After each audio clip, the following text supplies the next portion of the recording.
You know what it is, VIP Saturday, Superstar J. It's your homie, Gray Rizzy. And we got our homie, man, right here, man. Wale in the building. What's good? A special day, special week right now, man. Yep. Life-changing. Very life-changing. Tuesday, the album came out. The album about nothing. It's been a long time coming, man. Absolutely. I'm not gonna say that I'm not happy to see you, but I thought you would have had Jerry with you, man. I ain't gonna lie.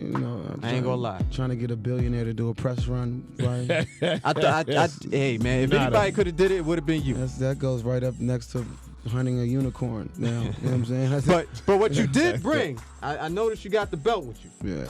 I noticed you got the belt. WrestleMania just passed and shit like that. So I see you got the belt. I don't know who you got this off of, but you got the belt. I keeps that with me. Yeah. Remind me of my spot. All right, but let's talk about the album, man. Yeah, well, the album about nothing. It's doing real well, and it dropped Tuesday, and I'm very happy with the feedback. But you can never have too many positive researches back on your album. That's one thing you can never have too much of. Is album sales. Taylor Swift could do 1 million in a week. Who knows what this hip hop thing could do. But I'm blessed, man, and I'm just glad that people are finally coming around. Even my biggest detractors are starting to come around now. Yeah, as we spoke before, this album just came real quick. You said you was gonna do it. Last time you was here, you was like, I'm just prepping it, Jay Grizz, you know what I mean? Now it's out. And when I heard the matrimony with Usher, that came out of nowhere. Well, that was a premeditated sniper attack. I knew that was going to be, I was almost reluctant to put that one out. I wanted just people to discover it on the album, but, business is business. The feedback has been remarkable on that record. That's a huge record, man.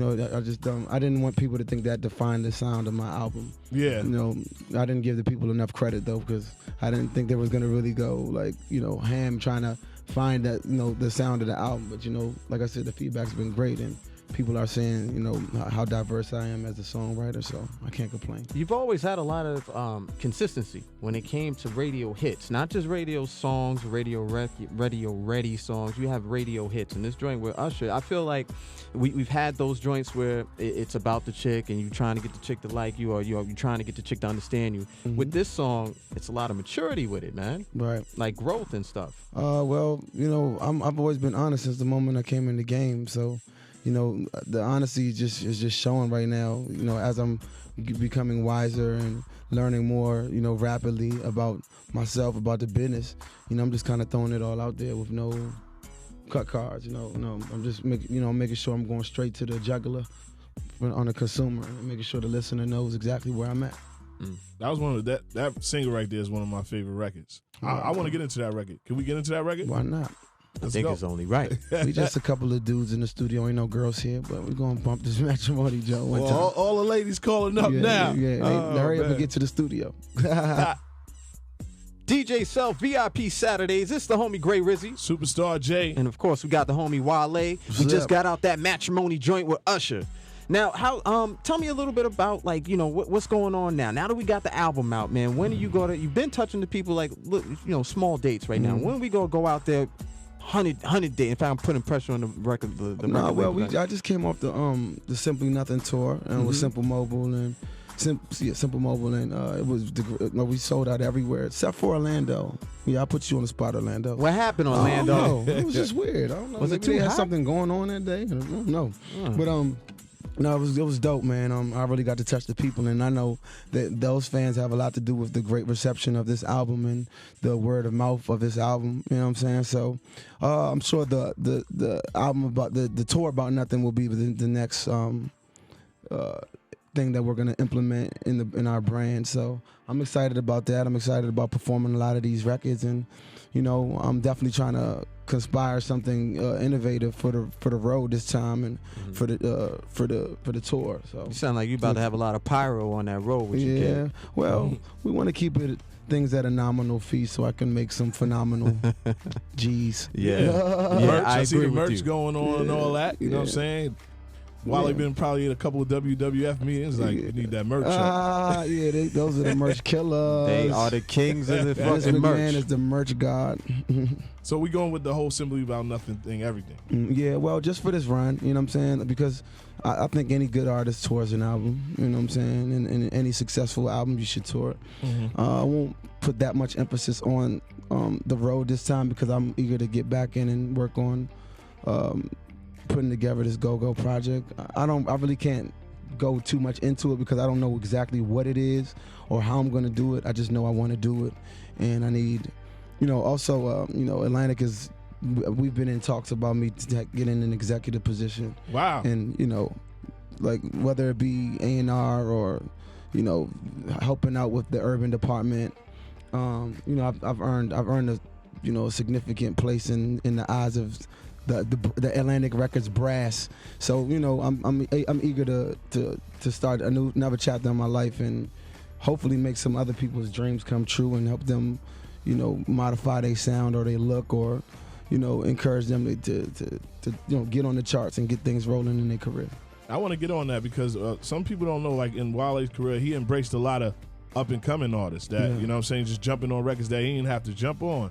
So are you thinking about putting your own label out? Or well, I got every blue moon. Where money at? Brazy.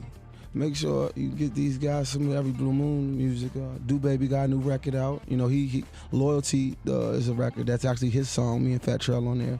It's going crazy in the streets. And we got Magazine. He's a dancehall act. And Magazine was here last time you was up. Crazy. Yep. He's crazy energy, great writer, good energy. He's been working with Jerry Wonder a lot. Shout out to Jerry Wonder. And I'm negotiating a situation for him to be able to put out his music in the States and get some backing. So that's where I'm at right now. But I'm still trying to find like some other people I can break the mold with, and find the next crop of talent that's down to listen and learn and be a part of a team.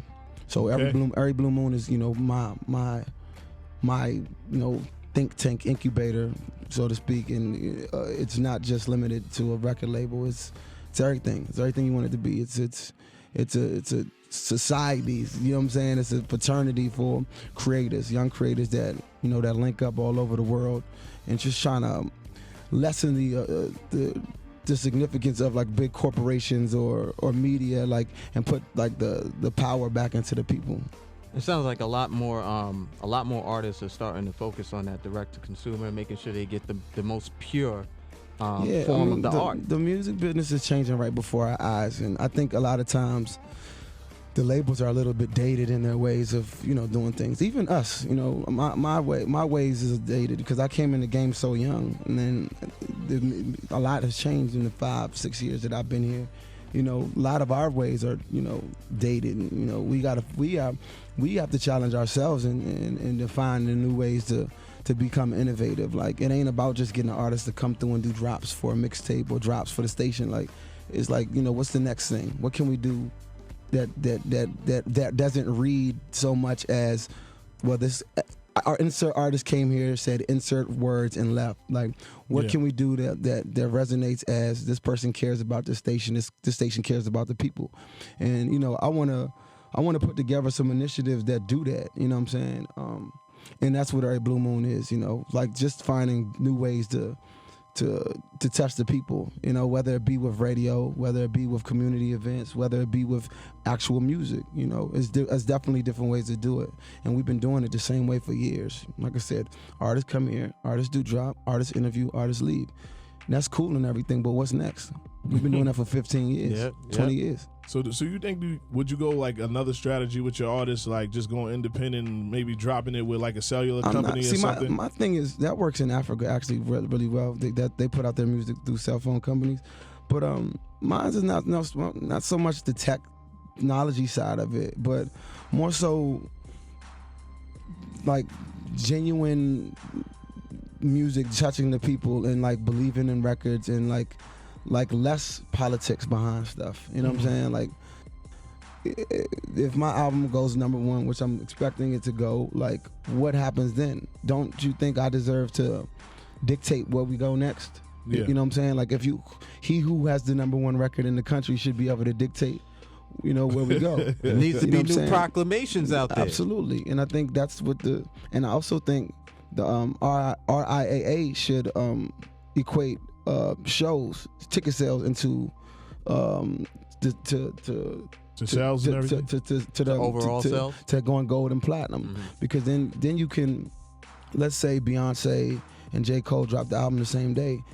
The way it's set up right now, they probably would sell the same. J. Cole might outsell Beyonce, which is dope as a hip hop person, but come on. Like at the end of the day, Beyonce is fucking Diana Ross times, you know what I'm saying, like on steroids. So she actually deserves to be going platinum first week because because who she is and you know what I'm saying. Not to say one's music is better than the other. She's just immensely popular, more so than a J. Cole. And J. Cole's my brother, and he knows this. But why wouldn't the RIA see that as a problem? You know what I'm saying? Because if they use ticket sales, then Beyonce can schedule a 1 week tour in big markets, and then she doesn't have to worry about like somebody who's not as popular selling the same amount of albums as her. You know what I'm saying? You can go by ticket sales, and she does Verizon Center, Madison Square Garden, Staples Center, all in 1 week. Then you're platinum. You deserved it. You're popular. You know what I'm saying? Like these are the kind of like ideas that I be having for a new day in the music industry. But with I got a question for you. Like when it comes to the new process of music, and music is flying around digitally now more than hard copies, what it used to be. Don't you think like album sales sometimes could be more like bragging rights? Well, to me, I consider it like I said, he who has the number one album has the voice of the people and should be able to dictate where it goes. You know what I'm saying? And that stands for radio as well. Like when I made Lotus Flower Bomb, I knew that I was making a record that fit the formula of what was working on radio. You know what I'm saying? And it ended up being the most played record on urban radio. Yes, like I knew what I was doing. I fit a formula. I wrote a song. I made it. I had a topic. I stuck to it. I wrote a beautiful song. You know what I'm saying?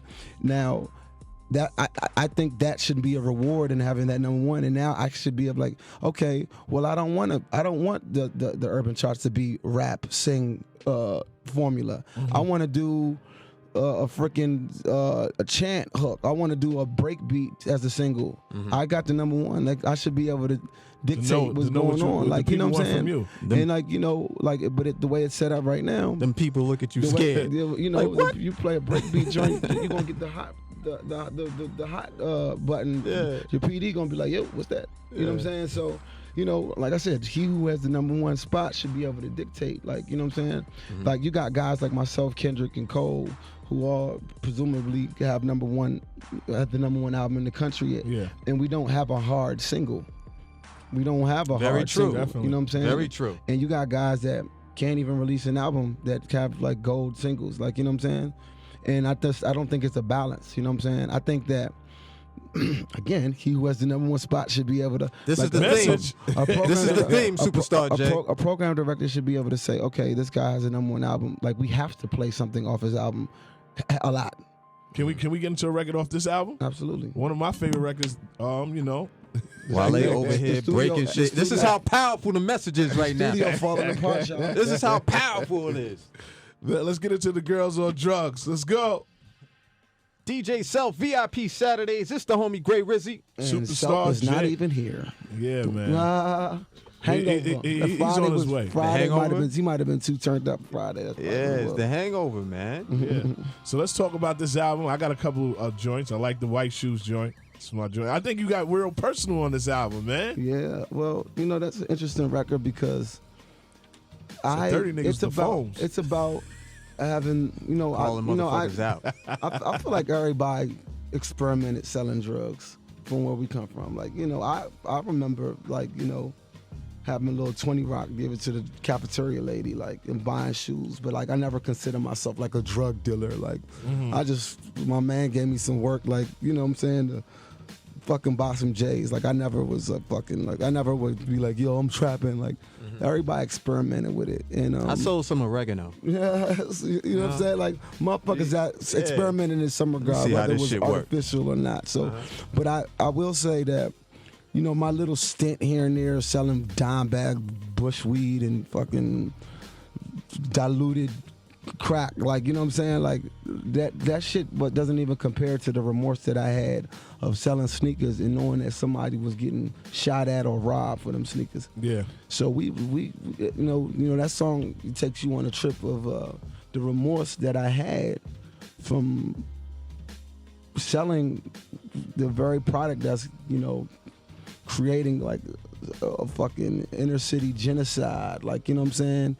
And it's crazy because, you know, myself and my best friend over there, Dan with that, we was very popular. Dan, what up? We was very popular, like where we worked. You know, we was in the biggest market in the DC area, and we was in the biggest store. And you know, the company like praised us for being like two of the young like salesmen that like really was moving sneakers, like, you know, because we would come in that joint Saturday and just tag team the whole fucking what it felt like the whole damn city. They would come to buy sneakers from us to get our opinion on shoes and how to match it. Like that's how we really got known in DC for real. Like, you know what I'm saying? We both come from lower middle class, the bottom of the suburbs, the dirt, like where it's still niggas is really getting it in at. Like, so for us to be able to connect with like the trap niggas, the street niggas, the strippers, and you know, we're both young, you know what I'm saying? And you know, and our pitch was like, yo, my man rap, and we both got fly kicks, and we both you know what I'm saying, we both like some regular niggas, but we fly as shit. And my man rap, take the CD. You know, that was our means of exposure at the time. But a lot of times, I mean, that's the shit that the common ground right there. Yeah. Like you know, like for me, I could kind of understand where I did parties. I wasn't necessarily in the street with these niggas, but every time they would come through the party, yo, what up, Rick? Yeah. Yo, let me get that table. Where the bitches at? So it's like that understanding is there, and you have that common ground with them, and they fuck with you for that. Absolutely. And you know, I was true to myself. I never tried to be, you know, more than, you know, what I was supposed to be. You know what I'm saying? And you know, real recognize a lot of people real, need to understand real that point. recognize real. And a lot of people. And that's why when I got into Maybach, I fit so well. Like, you know, people don't know this, but the first time Ross really knew he wanted to sign me is when he saw me in KOD by myself, and see how I was moving. He was like, "You're not like uncomfortable." I was like, "Why?" You see how many bitches is in I here? know all these bitches. And he was like, over "Man, you know how many motherfucking wild Haitians is in this?" I'm like, "I'm just like them, bro. You know, we all come from the same place. What?" You from DC, Nigga, man. run up. We can do the fair one for real, but ain't nobody gonna really do that. Like, you know what I'm saying? So, you know, I come from that, you know, and I just feel like when you real, like, people respect it. And talking about the sneaker epidemic, because you was probably one of the first rappers that was really into sneakers that people would co-sign, say Wale got the illest joints. Seemed like you just backed off a little bit on. It became a fad.